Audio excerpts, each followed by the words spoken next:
After breakfast, Long John and his men got ready to search for Flintberry treasure. "Is everyone armed?" George Merry asked. "All but the boy," Tom Morgan said. "Let's go." Long John hung a gun on his chest and one on his back, secured a cutlass in his belt, and put 2 pistols in his pockets. He tied a rope about my waist to keep me close as we walked. I felt like a dancing bear. We all set out, even the fellow with the head wound, carrying picks, shovels, and supplies to the shore boats. The pirates and I got in, and as the boats moved along the shoreline, Mary and Morgan discussed the map. "The red cross is too large to be exact," Mary pointed out. Morgan said, "The note on the back isn't clear either." He read it aloud. "Tall tree, spyglass shoulder, bearing north of north-northeast. Skeleton Island, east-southeast, and by east. 10 feet. "So, a tall tree is the main landmark," said Mary. And then we climbed a marshy slope toward the plateau. At first, heavy mud slowed us down, but gradually the hill got stony underfoot and the woods became less dense. The hill. We'd proceeded about half a mile when, suddenly, one of the men cried out, as if in terror.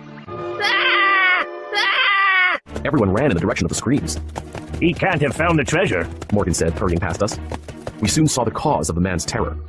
At the base of a big pine tree was a human skeleton, with a few shreds of clothing still attached. A chill struck every heart. "He was a seaman," George Merry stated, examining the rags. "This is good sailor's cloth." "Aye, but why is he lying that way?" asked Long John.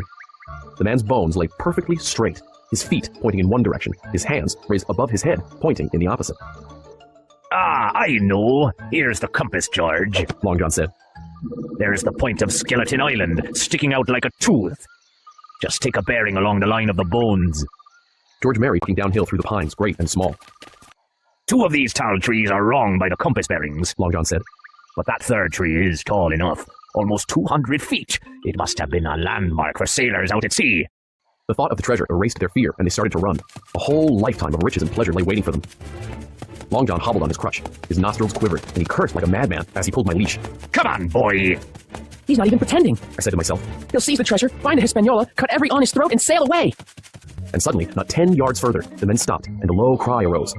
Long John doubled his pace, pounding through the dirt with his crutch until finally, he and I came to a dead halt as we joined the others before a huge hole. "It's old," I thought. "The sides have fallen in, and grass is growing on the bottom." Then I saw a broken pick and the boards of several packing cases. One board was branded Walrus, the name of Flint's ship. George Merry choked. "Someone beat us to it! The treasure's gone!" Little Fox.